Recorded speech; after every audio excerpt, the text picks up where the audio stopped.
सिद्धि प्राप्ति का आशीर्वाद लेकर पृथ्वी पुत्र मंगल ने भोलेनाथ के अनुग्रह प्राप्ति के लिए काशी की ओर प्रस्थान किया।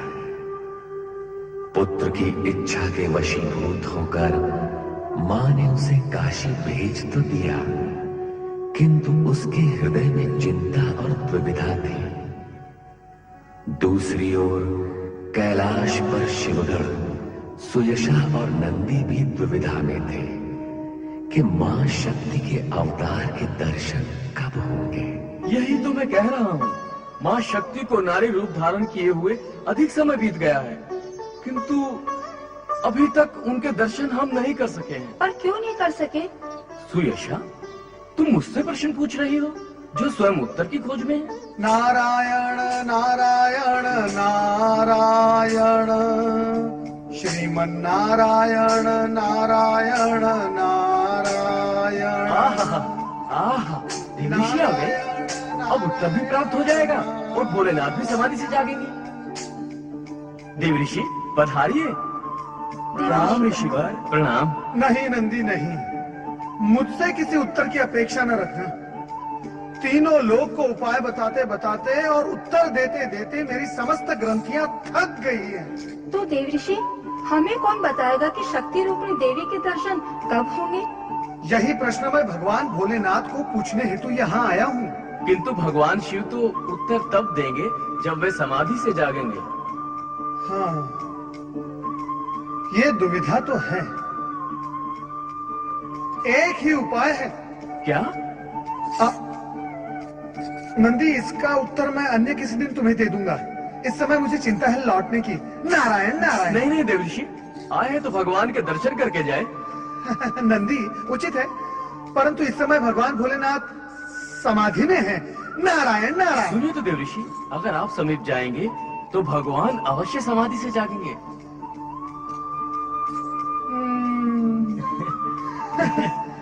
नारायण नारायण। ओम नमः शिवाय।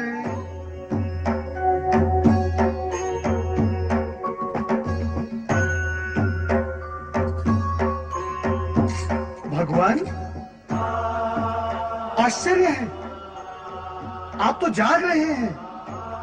मैं व्यर्थ अपयश का भागी बन जाता हूं कि मेरे आने पर मेरे द्वारा आपकी समाधि भंग होती है।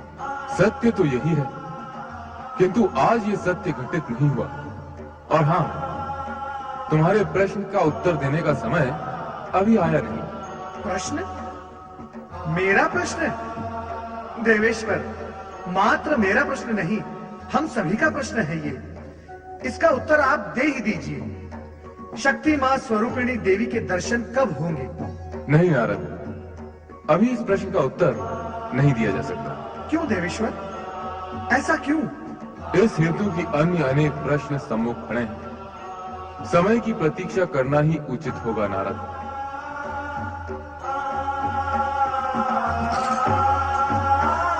नारायण नारायण। स्वामी तो पुनः समाधि में लीन हो गए। उत्तर भी नहीं दिया प्रभु ने। चिंता का कोई कारण नहीं।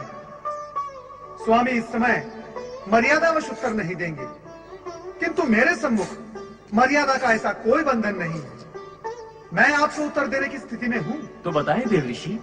नंदी, मां शक्ति ने अवतार इस हेतु लिया है कि वो भगवान भोलेनाथ की जीवन संगिनी बन सके। ये तो शुभ समाचार है। अति उत्तम, किंतु ये तो बताएं कि उनके दर्शन कब होंगे। नंदी, समय की प्रतीक्षा करना उचित होगा। नारायण नारायण नारायण। समय के साथ साथ जब तुम बड़ी हो जाओगे पार्वती, तब भी सदा स्मरण रखना, ओंकार आदिनाद है, आदि स्वर है, आदि ध्वनि है। पार्वती, तुम्हारी प्रसन्नता सदा शिव महेश्वर में ही निहित है, और महेश्वर का अक्षर स्वरूप ओंकार ही सर्वशक्तिमान है।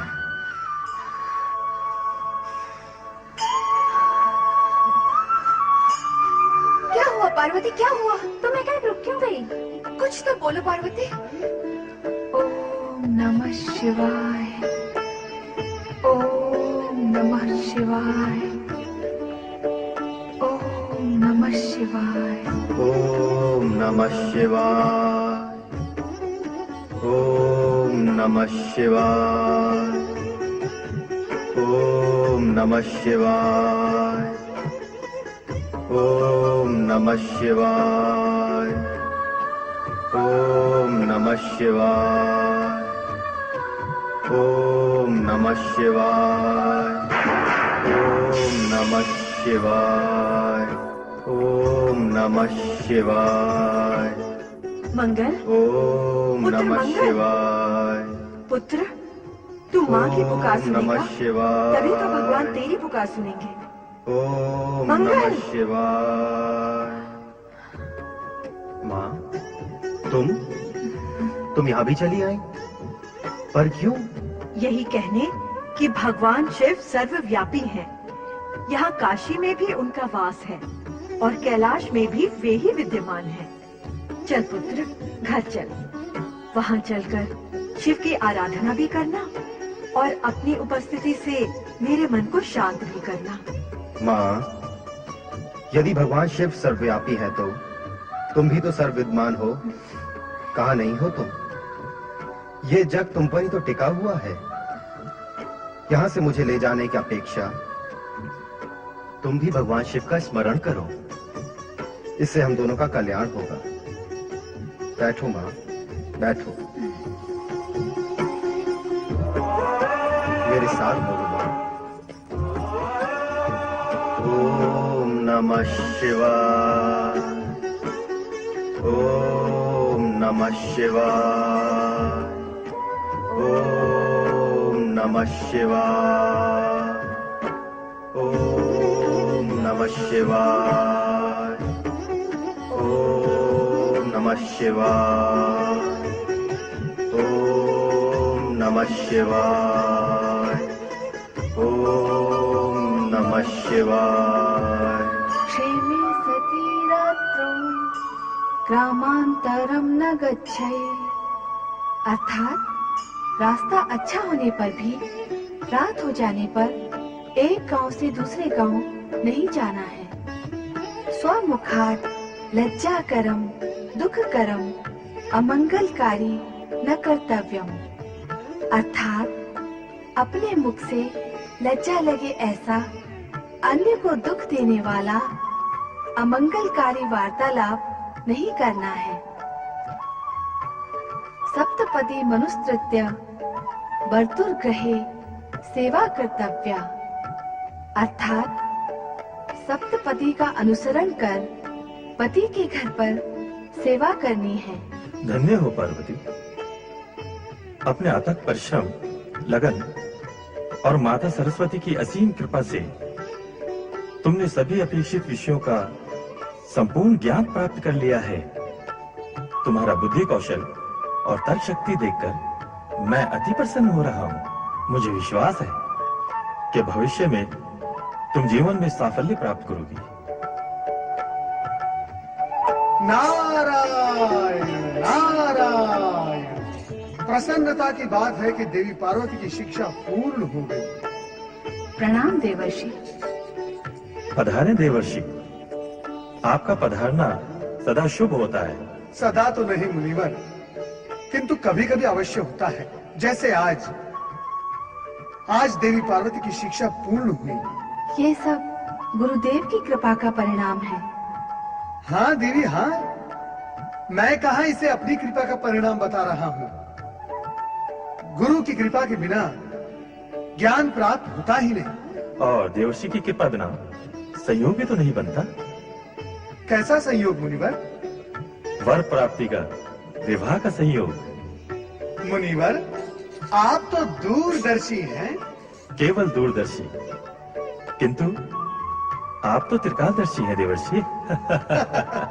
नारायण नारायण। ओम नमः शिवाय, ओम नमः शिवाय, ओम नमः शिवाय, ओम नमः शिवाय, ओम नमः शिवाय, ओम नमः शिवाय, ओम नमः शिवाय, ओम नमः शिवाय, ओम नमः शिवाय,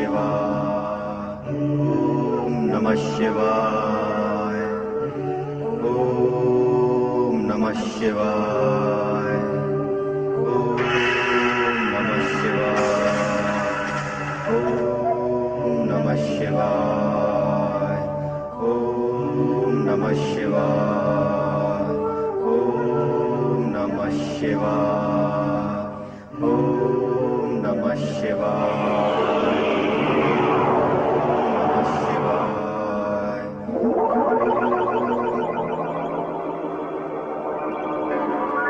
उठो मंगल, तुम्हारी तपस्या पूर्ण हुई। देवादिदेव, भगवान, धन्य हो गए हम दोनों आपके पुण्य दर्शन पाकर। मंगल की तपस्या सफल हुई। मंगल, उठो। अब तुम्हें आकाशीय ग्रहलोक में जाकर स्थित होना होगा। आकाश के ग्रहलोक में? हे शिव शंकर, मेरी कथा सुनो और मेरी व्यथा जानो। ये जिस दिन से उत्पन्न हुआ है, उस दिन से आज तक मैं इसे मिल नहीं पाई हूँ। आपके द्वारा प्रदत्त यह पुत्र बालपन से आपकी आराधना में प्रवृत्त हो गया।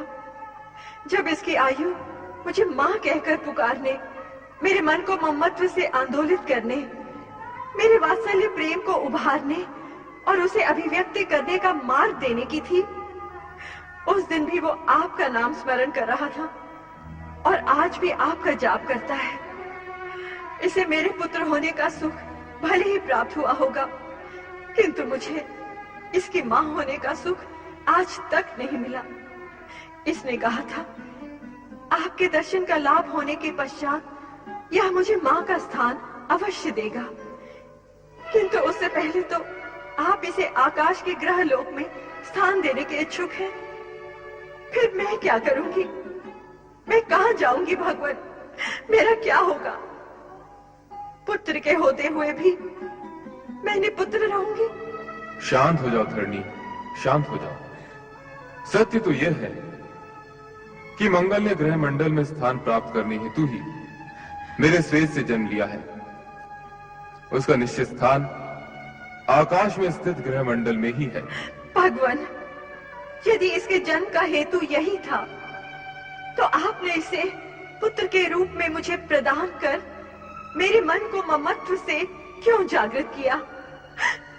कहां जाए युवा पुत्र की वह मां जिसका ममत्व निरुत्तर है? देवी, तुम्हें इस प्रकार विलाप करना शोभा नहीं देता। जगत तुम्हें सहनशीला और क्षमाशीला मानता है। तुम शालीनता की प्रतिमूर्ति हो। भूमि, अचला, धरणी आदि संबोधनों से भी जगत तुम्हारा सम्मान करता है। जगत की संपूर्ण नारी जाति के लिए तुम एक अनूठा आदर्श हो। दुख और पीड़ा देने वाले के प्रति भी तुम दयावान, क्षमावान और धैर्यवान रहती हो। ऐसे विराट गुण और आदर्श से पूर्ण होकर भी तुम पुत्र वियोग से विचलित हो रही हो। ये स्थिति तुम्हारे गुण और धर्म से सर्वथा विपरीत है। आपकी कृपा से सब कुछ हूँ भगवान, फिर भी माँ हूँ, माँ। चिंता न करो देवी, मंगल तुमसे अधिक दूर नहीं रहेगा। सदा तुम्हारी आंखों के सम्मुख रहकर रक्तवर्णी ग्रह के रूप में अपना लाल प्रकाश फैलाता रहेगा।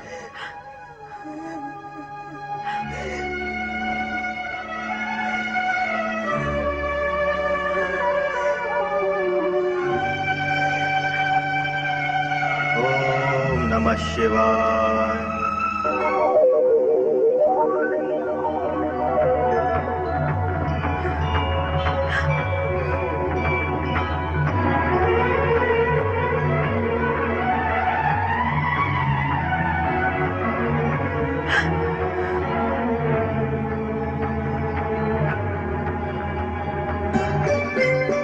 दुखी मत हो मां,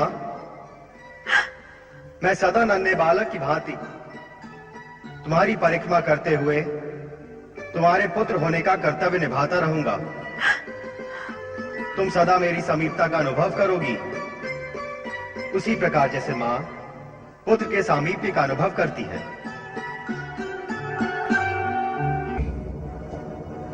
पिताश्री,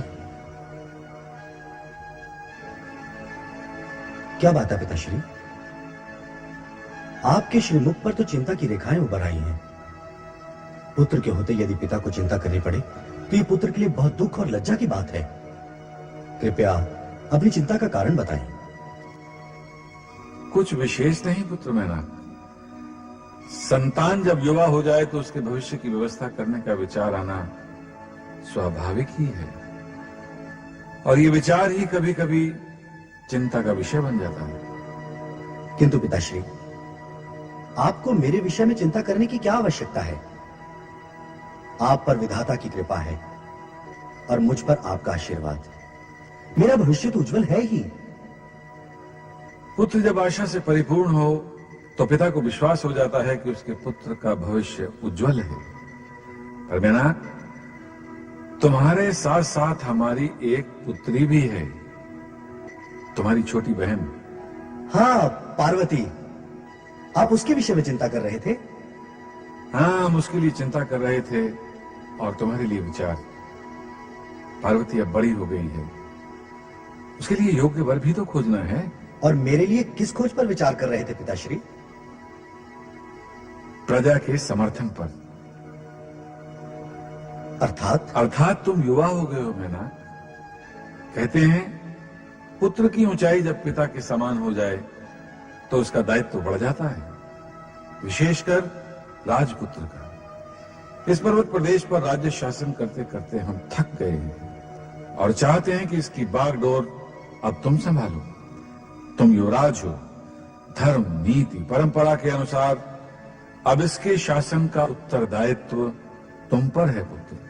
आप निश्चिंत रहें पिताश्री, मैं सदैव आपके मार्गदर्शन में आपकी आज्ञा और आदेश का पालन करता रहूंगा। मुझे तुमसे यही आशा थी पुत्र। विधाता तुम्हें सामर्थ्य और शक्ति प्रदान करें। अब मैं आज्ञा चाहूंगा पिताश्री। अवश्य पुत्र।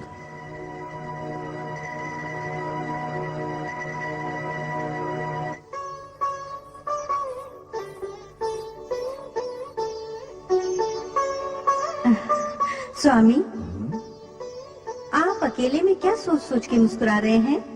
महारानी आप कब आई? ये मेरे प्रश्न का उत्तर नहीं है स्वामी। ये मुस्कुराना तो प्रसन्नता का मुस्कुराना है महारानी। मैनाक की बात सुनकर मन गदगद हो गया। हमारा पुत्र बहुत ही बुद्धिमान और आज्ञाकारी है। पुत्र के गुणों पर मुग्ध हो रहे हैं आप, और पुत्री के विषय में क्या सोचा है आपने? उसकी शिक्षा पूर्ण हुई, अब वो सयानी और विदुषी हो गई है। उसके लिए हमें योग्य वर की खोज करनी है। महारानी उसकी चिंता क्यों करती हो? तुमने स्वयं ही तो कहा है कि हमारी पुत्री विदुषी है, तो ऐसी योग्य कन्या के लिए वर पक्ष वाले स्वयं हमारे पास आएंगे। नारायण नारायण। हिमालय राज, आप तो ज्योतिष विद्या के भी ज्ञाता हैं। आपका स्वागत है देवऋषि। मेरा नमन भी स्वीकार करें देवऋषि। कल्याण भव। आइए देवऋषि। देवऋषि, आपने हमें ज्योतिषी कैसे बना दिया? ये गुण तो आपका है। महाराज, भविष्यवाणी जो अभी अभी आपने की है कि वर पक्ष वाले स्वयं आपके द्वार पर आएंगे। विराज, क्या ये संभव है? क्या ये सत्य हो सकता है? महाराज, आपको अपने ही कथन पर संदेह हो रहा है। आपने किसी न किसी विश्वास के आधार पर ही तो कुछ कहा होगा ना। पार्वती की बुद्धिमत्ता के बल पर ही मैं समझता हूँ देवऋषि कि उसे निश्चय ही सुयोग्य वर मिलेगा। फिर भी माता पिता को चिंता लगी ही रहती है। अब आप ही पार्वती के भविष्य के बारे में बताएं। आप दोनों की चिंता व्यर्थ है। पार्वती का भविष्य उज्जवल ही उज्जवल है। जब तक योग्य वर की खोज पूर्ण नहीं होती, तब तक चिंता तो स्वाभाविक ही है ना देवऋषि।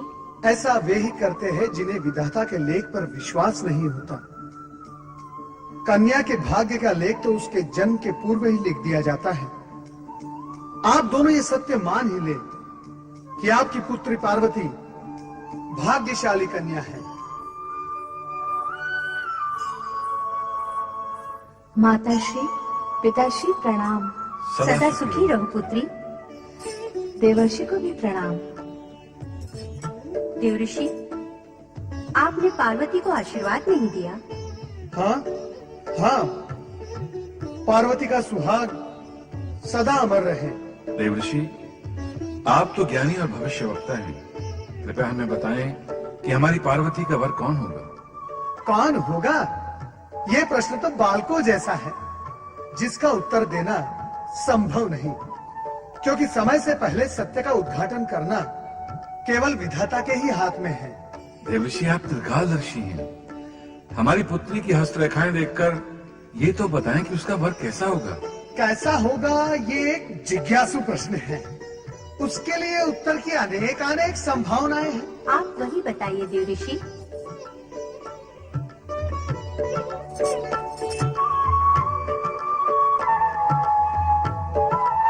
वो सब बताने में तो युग बीत जाएगा महारानी। युग बीत जाएगा? वर में असंख्य गुण हैं, कहां तक गणना करूंगा। प्रश्न यही है कि वर कैसा होगा। देवऋषि, कुछ तो गुण बताएं, हमें उसी से संतोष हो जाएगा। तो सुनो हिमालय राज, वर का सर्वप्रथम गुण है कि वो परम संतोषी होगा। उसे किसी भी सुख, संपदा और वस्तु के प्रति कोई भी आग्रह और आकर्षण नहीं होगा। ये तो साधारण गुण है देवऋषि। नारायण नारायण, इसे आप साधारण गुण कह रही हैं? ये सर्वश्रेष्ठ और असाधारण गुण है। कलयुग में ये एक गुण सभी गुणों पर भारी पड़ेगा। तब कन्या के माता पिता ऐसे ही वर की खोज में रहेंगे जो परम संतोषी होगा। आगे बताएं देवऋषि। पार्वती के होने वाले पति संपूर्ण जगत द्वारा पूज्य एवं सभी शक्तियों से और दिव्य शक्तियों से परिपूर्ण होंगे। क्या कोई देवता होगा? संभव है, संभव है, क्योंकि तनिक सी प्रशंसा से प्रसन्न होने वाले हैं। अर्थात प्रशंसा प्रिय होगा। हिमालय राज, प्रशंसा उसी की होती है जो उसके योग्य होता है। उचित कहा आपने। और नारायण नारायण, कहा था ना मैंने, उनके गुणों की गणना करते करते युग बीत जाएंगे। अब तक मैंने इतने गुण बताए, क्या संतुष्टि नहीं हुई? क्या ये पर्याप्त नहीं है? वर के विषय में जिज्ञासा तो होती ही है ना देवर्षि। हिमालय राज, वर का संतोषी, सभी गुणों से परिपूर्ण और जगत में सभी द्वारा पूज्य होना, क्या ये भी पर्याप्त नहीं? पर्याप्त है देवऋषि। नहीं नहीं, पर्याप्त नहीं है। शेष गुणों का गान और गणना आगामी भेंट में होगी।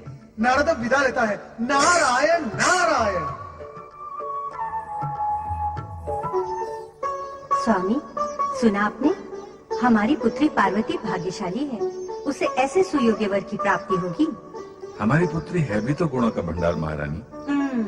ऐसी कुदृष्टि ना लगाइए मेरी पुत्री को। विधाता उसकी रक्षा करे।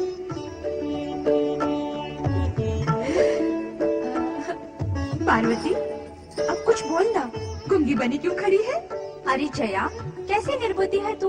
गुड़ खाकर भी गूंगा कभी कुछ बोलता है क्या? हाँ रे, गुड़ का मीठा मीठा स्वाद और आनंद भीतर ही भीतर लेता है। बहुत बोलने लगी हो तुम दोनों। ठीक है, अब हम कुछ नहीं कहेंगे, तू ही बोल। अच्छा, ये बता, देवर्षि ने हमारे होने वाले जीजा के कौन कौन से गुण बताए? क्या क्या बताया उन्होंने? तेरा विवाह कब होगा? वो कौन सी घड़ी होगी जब हमें तुम्हारे वियोग का दुख झेलना होगा? चल रे मूर्ख, ऐसे भी कोई पूछता है क्या? ये पूछ के दुल्हा राजा कब आएंगे और हमारी सखी पार्वती को दुल्हन बनाकर कब ले जाएंगे? जाओ, मैं तुम दोनों से बात नहीं करती। हाँ रे हाँ, अब तुझे समय भी कहाँ मिलेगा हमसे बात करने का? अब तो तू मन ही मन उनसे बात करती होगी। जया, अब तो हम दोनों ही बातें किया करेंगे। और उपाय भी क्या है? अभी से अभ्यास कर लेते हैं। अच्छा, अभ्यास करना है? करो अभ्यास। सखियों के संग खेल कूद और हास परिहास में पार्वती इस सत्य को सर्वथा भूल चुकी थी कि वो शक्ति का अवतार है। इसीलिए वो एक सामान्य कन्या की भांति भावी पति की छवि सदा मन में संजोई रहती थी। दूसरी ओर भयग्रस्त देवगण भविष्य की शंकाओं के निराकरण के लिए भगवान शिव की शरण में पहुंचते हैं, जहां शिवगण अपने स्वामी की पूजा अर्चना कर रहे हैं।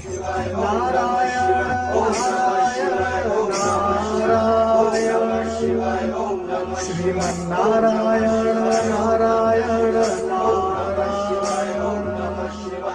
नमः शिवाय ओम नमः शिवाय ओम नमः शिवाय ओम नमः शिवाय ओम नमः शिवाय ओम नमः शिवाय ओम नमः शिवाय ओम नमः शिवाय ओम नमः शिवाय ओम नमः शिवाय ओम नमः शिवाय ओम नमः शिवाय ओम नमः शिवाय। हर हर हर महादेव, हर हर हर महादेव,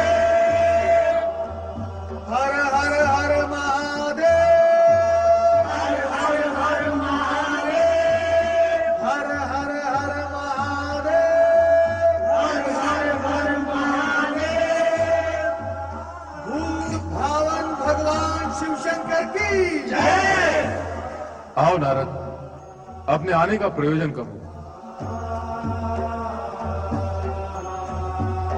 महादेव, हम सब आपसे कुछ निवेदन करने आए हैं। जानता हूं नारद, आप लोग जब भी आते हैं निवेदन करने ही तो आते हैं। कहो। देवराज, कह दो अपने मन की बात। नहीं देवऋषि, जो भी कहना है आप ही कह दें। ऐसा कौन सा विषय है जिसे नारद और देवराज दोनों को कहने में संकोच हो रहा है? भगवान, संकोच केवल इतना ही है कि एक ही विषय के लिए हम आपको बारंबार कष्ट देने आ पहुंचते हैं। विषय और प्रयोजन कहो नारद। शक्ति अवतार को प्रकट हुए अधिक समय बीत गया है, तो पार्वती अब विवाह योग्य हो गई है। भगवान नारद, तुम उन बातों की चर्चा क्यों कर रहे हो जो मैं स्वयं जानता हूं? नारायण नारायण। देवेश्वर, ऐसा कौन सा विषय है जो आपको ज्ञात न हो? आपको तो यह भी ज्ञात होगा ही कि हम आपसे यही प्रश्न करने आए हैं कि आप देवी पार्वती से कब विवाह करेंगे, उन्हें अपनी जीवन संगिनी कब बनाएंगे, शिव पार्वती का विवाह कब होगा, इस ओर से आपकी उदासीनता कब पूर्ण होगी? बस नारद बस, अपने प्रश्नों की गति को विराम दो और तनिक विश्राम करो। मेरे लिए तो विश्राम ही विश्राम है भगवान, परंतु इन देवगण का क्या होगा जिनका भविष्य आपके आश्रय पर आधारित है? ऐसा बार बार क्यों होता है? कैसा भगवान? देवगण को आश्रय की आवश्यकता पड़ती है।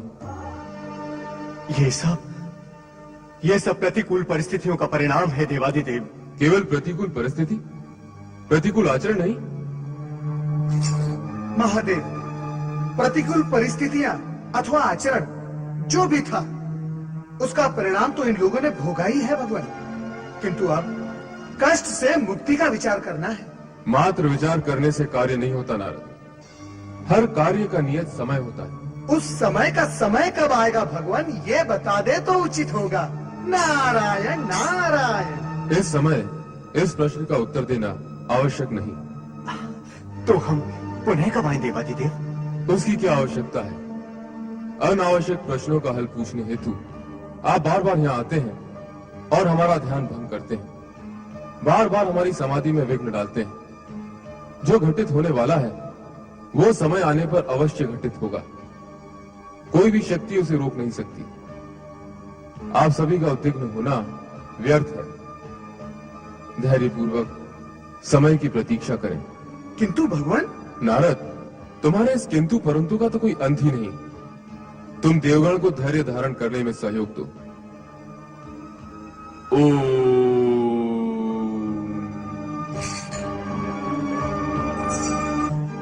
देव ऋषि। नंदी, समय की प्रतीक्षा करो। परंतु देव ऋषि। देवराज इंद्र, शिवाज्ञा मानकर धैर्य धरो। नारायण नारायण।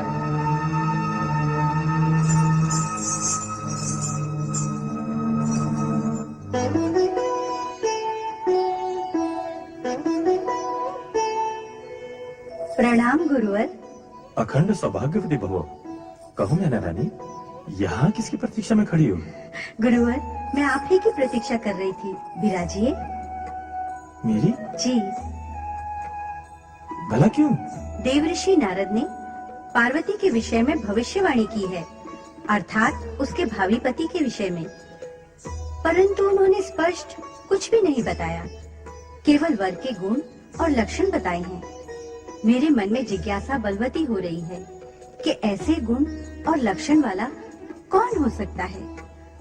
वहाँ पार्वती और अन्य के समक्ष प्रश्न करना मैंने उचित नहीं समझा, इसलिए मैं आपकी प्रतीक्षा कर रही थी। ओह, तो ये बात है। अच्छा मैना रानी, ये तो बताओ, देवर्षि ने भावी वर के कौन कौन से गुण व लक्षण बताए थे?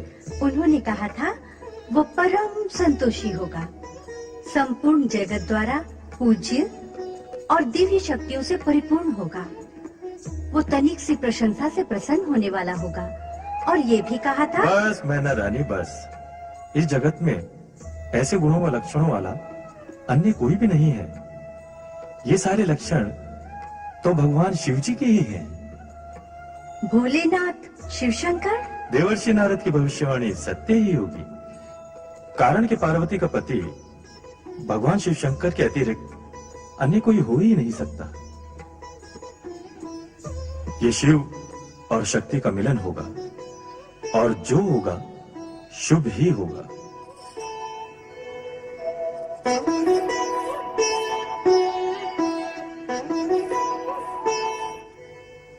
क्या हुआ महारानी? कहाँ क्या हुआ? तुम्हारे मुख पर और कहाँ, चिंता की रेखाओं ने तुम्हारे मुख को घेर लिया है। स्वामी, मैं आप ही के पास आ रही थी। मैं आपके पास आ गया। कहो क्या बात? देवऋषि नारद ने पार्वती के भावी वर के विषय में जो गुण और लक्षण बताए थे वो स्मरण है आपको? हाँ, स्मरण तो है। महर्षि गर्ग बता रहे थे कि वो सारे गुण और लक्षण भगवान शिव के हैं। भगवान शिव के गुण? क्या महर्षि गर्ग ने ऐसा कहा? हाँ स्वामी, मेरा मन तो भावी आशंका से आशंकित हो रहा है। भला एक राजकुमारी का पति एक योगी कैसे हो सकता है? आप हंस रहे हैं? हाँ महारानी, दुख और चिंता का कोई भी कारण नहीं। सत्य तो यह है कि भगवान शिव के विषय में हमारा ज्ञान अपूर्ण है, और जब तक ये ज्ञान पूर्ण नहीं हो जाता, जब तक भगवान शिव का पूर्ण विवरण नहीं मिल जाता, तब तक हमें धैर्य पूर्वक प्रतीक्षा करनी होगी। चलो देवी, आओ। चलिए।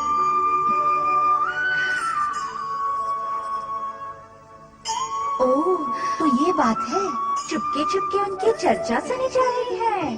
कैसी चर्चा? किन की चर्चा? ले जया, बता इसे, हम उनके किन की चर्चा कर रहे हैं? अरे, जिसे पता है, जिसका मन अटका हुआ है, वो नहीं बता सकती, तो ये बेचारी जया कैसे बता सकेगी? तुम दोनों हर समय मुझे तंग करती रहती हो।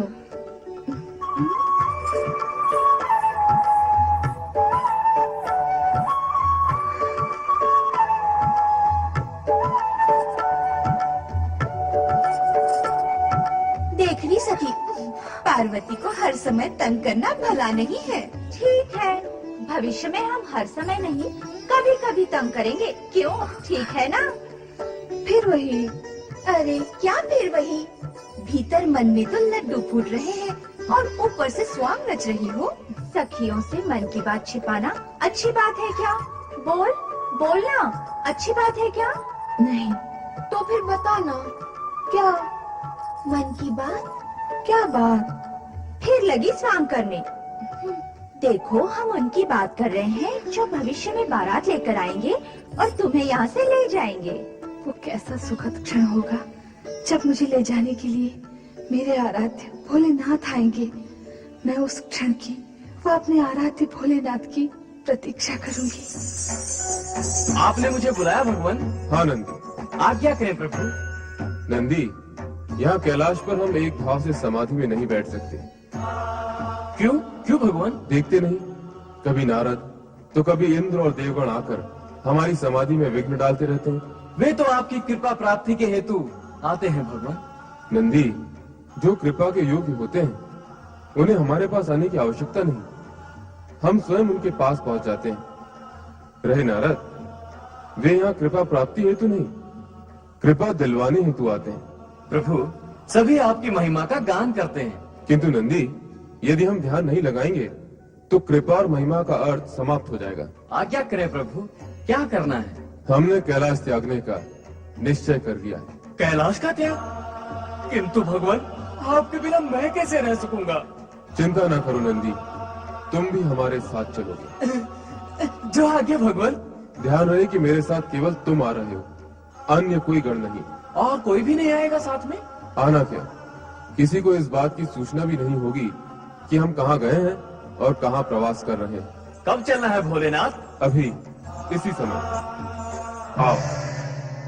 पिताश्री, हमारे द्वारा आयोजित सर्व पर्वत सम्मेलन एक अनूठा सम्मेलन होगा, जिसमें सभी पर्वत सम्मिलित होंगे और वो हमारा प्रभुत्व भी स्वीकार करेंगे। पुत्र मैनाक, प्रभुत्व स्वीकार करवाने की चेष्टा को शुभ नहीं माना जाता। ऐसी चेष्टा करने वाले की आभा और प्रतिभा दोनों नष्ट हो जाती हैं। तो फिर सर्व पर्वत सम्मेलन के आयोजन का प्रयोजन क्या है? पारस्परिक सद्भाव, मैत्री और बंधुत्व की भावना को बढ़ाना। इस उद्देश्य की पूर्ति के लिए भी इस संगठन के अधिपति का चुनाव करना आवश्यक है पिताश्री। मैं तो चाहूंगा कि आपके नाम की पूर्व घोषणा कर दूं कि आप ही इस सम्मेलन और संगठन के अधिपति हैं। मैनाक, तुम मेरे पुत्र हो, मुझसे शत्रुता क्यों करना चाहते हो? क्यों ऐसा कार्य करना चाहते हो जिससे मेरा लोक और परलोक दोनों नष्ट हो जाएं? ये आप क्या कह रहे हैं पिताश्री? मैं आपसे शत्रुता करूंगा? आपका लोक प्रलोक नष्ट करूंगा? ये विचार आपके मन में आया कैसे? आप मेरे पिता हैं, मैं आपका अहित करूंगा? नहीं पिताश्री, कदापि नहीं। देखो मेनाक, पिता अथवा पुत्र, यदि उन दोनों में से कोई भी अपने पिता या पुत्र के लिए अनुचित और अनाधिकार रूप से, अनीति और अन्याय से प्रभुत्व, पद, अधिकार, संपत्ति या संपदा प्राप्त करना चाहता है, तो वह लौकिक और पारलौकिक दोनों ही दृष्टि से पाप का भागी कहलाता है। दोनों को अंत में असहनीय पीड़ा सहनी पड़ती है। इसलिए पुत्र ऐसे प्रभुत्व, अधिकार व पद से दूर ही रहना चाहिए जो अनाधिकार रूप से प्राप्त किया जाए। महाराज की जय हो। कैलाशपति शिव का दूत नंदी आपसे भेंट करने की अनुमति चाहता है महाराज। नंदी, कैलाशपति का दूत यहां? प्रतिहारी, उन्हें आदर सहित यहां ले आओ। जी महाराज।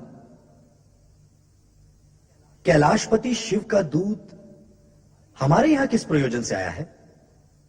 भेंट करने पर ज्ञात हो जाएगा पुत्र। हिमालय राज की जय हो। चराचर पति, देवेश्वर, सदा शिव के सेवक नंदी का प्रणाम स्वीकार हो। आओ नंदी, आपका स्वागत है। कहिए, क्या समाचार लाए हो? समाचार नहीं लाए हैं हिमालय राज, हम तो अनुमति लेने आए हैं। अनुमति लेने? स्पष्ट कहिए नंदी। भगवान शिव शंकर आपके हिमगिरी शिखर पर कुछ समय के लिए एकांत ध्यान समाधि लगाना चाहते हैं। क्या आप इसकी अनुमति देंगे? कैलाशपति को भी अनुमति की आवश्यकता है नंदी। यह तो हमारा अहोभाग्य है कि कैलाशपति हमारे क्षेत्र में निवास करेंगे। ये सचमुच हमारे लिए प्रसन्नता का विषय है नंदी। हमारी ओर से कैलाशपति को अनुरोध करें कि वे हमारे यहां अतिथि बनकर पधारें। हमारा समूचा परिवार उनके दर्शन से धन्य हो जाएगा। धन्यवाद हिमालय राज। मैं आपका संदेश कैलाशपति तक पहुंचा दूंगा। प्रणाम।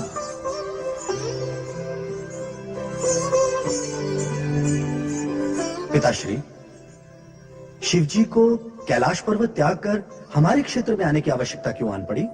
पुत्र मेनाक, जब विधाता को किसी प्राणी के सौभाग्य या दुर्भाग्य की रचना करनी होती है, तो वे ऐसी परिस्थितियों और घटनाओं का निर्माण करते हैं जो साधारण मनुष्य की बुद्धि से परे है।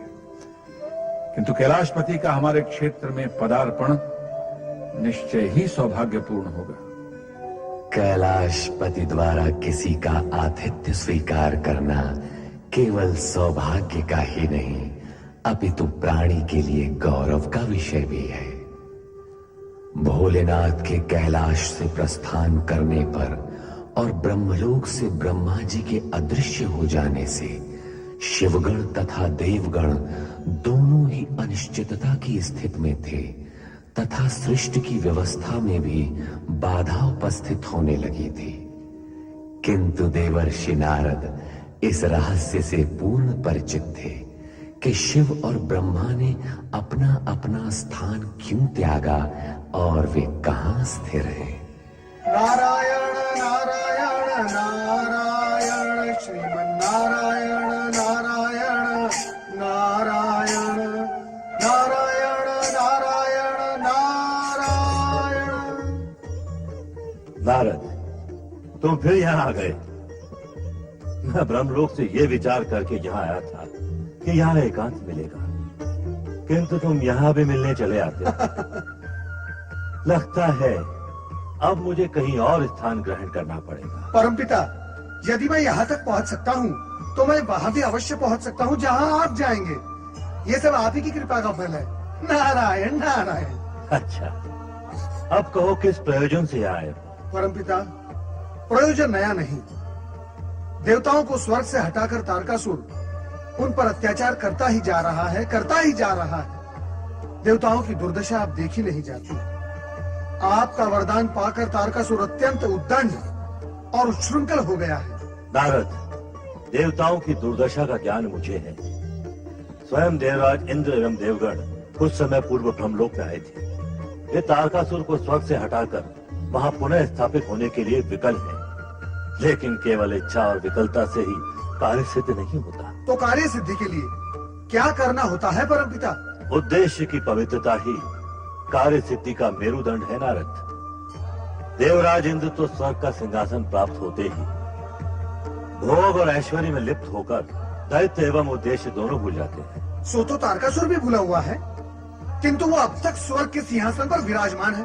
तुम बार बार विधि का वेदांत भूलते हो नारद। तारकासुर का पुण्य जब समाप्त होगा उस दिन उसके वरदान का प्रभाव भी समाप्त हो जाएगा, तब उसकी अधोगति होगी। किंतु वो दिन कब आएगा परमपिता, कब? उसके लिए तुम्हें प्रतीक्षा करनी होगी। भगवान भोलेनाथ भी यही कहते हैं और आप भी यही उत्तर देते हैं, किंतु आप दोनों में से कोई भी इस सत्य का उद्घाटन करने के लिए तैयार नहीं है। समय आने पर सब कुछ प्रकट हो जाएगा। किंतु वो समय कब आएगा? आपके वरदान के अनुसार शिवपुत्र ही तारकासुर का वध करेगा, किंतु शिवजी तो शक्ति स्वरूपा पार्वती का नाम सुनते ही और भी अधिक वैरागी हो जाते हैं।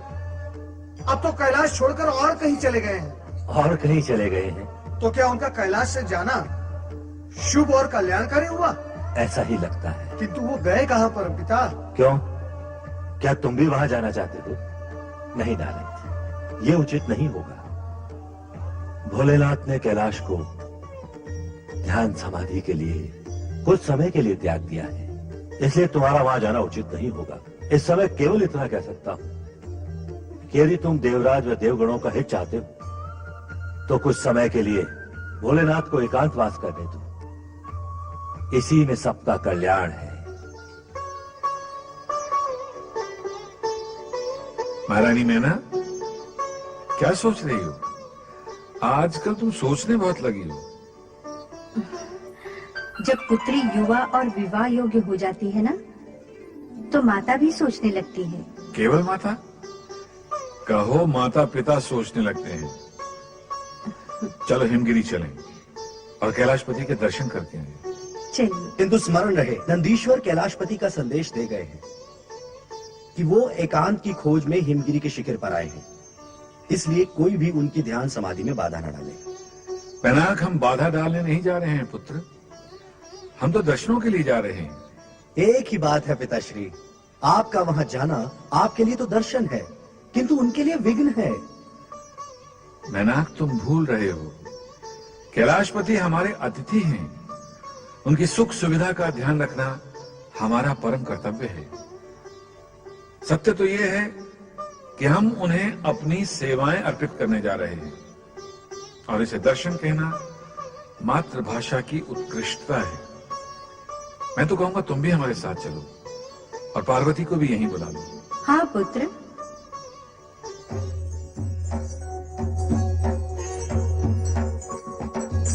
सुनो नंदी, आज्ञा करें प्रभु। तुम इस बात का पूर्ण रूप से ध्यान रखना कि कोई भी यहाँ आकर हमारी एकांत समाधि में विघ्न डालकर हमें बाधा न पहुंचाए। आप निश्चिंत रहें भोलेनाथ, मेरे होते हुए आपके समीप आने की कोई चेष्टा भी नहीं कर सकेगा। तुम कहते हो तो हम निश्चिंत हो जाते हैं।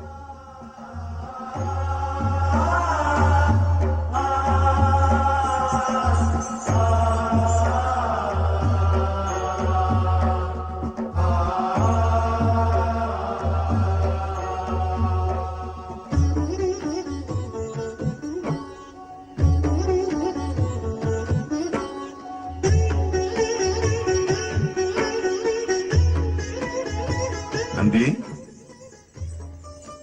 ये स्थान तुम्हें कैसा लगा? स्थान? स्थान? स्थान? हाँ स्थान, हाँ स्थान रमणीक है हिमालय राज, और अति सुंदर भी, मन भावन भी। किंतु आपका यहाँ आना कैसे हुआ? हमने सोचा कैलाशपति महाराज शिव के दर्शन ही कर लें, इसलिए यहाँ आए। आपने जो सोचा उत्तम सोचा। आप दर्शन करने के लिए आए, सब परिवार आए हैं। हाँ, यहाँ सब जो आते हैं दर्शन के लिए ही आते हैं, समाधि लगाने कोई नहीं आता। समाधि? हाँ हाँ समाधि। भोलेनाथ ध्यान समाधि में लीन हैं, दर्शन संभव नहीं। दूरदर्शन भी संभव नहीं है। अर्थात दूर से दर्शन, इस तरह दर्शन भी हो जाएंगे और समाधि भी भंग नहीं होगी। दूरदर्शन से भी किसी को लाभ हुआ है हिमालय राज? जिनकी आत्मा और उद्देश्य पवित्र होते हैं नंदी, उन्हें तो दूरदर्शन से ही लाभ होता है।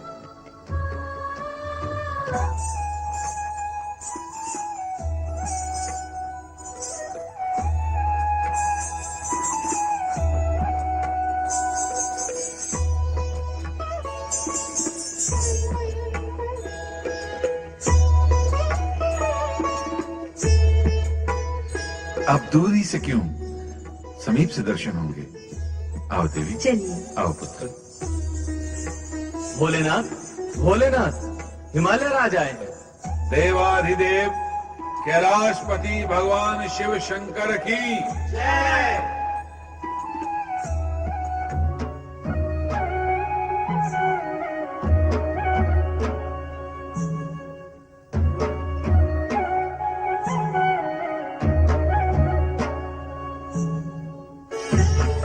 आदिशक्ति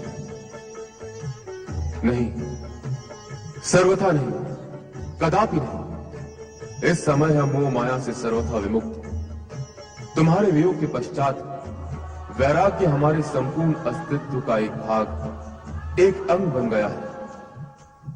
अब हम उस वैराग्य से दूर नहीं जाएंगे।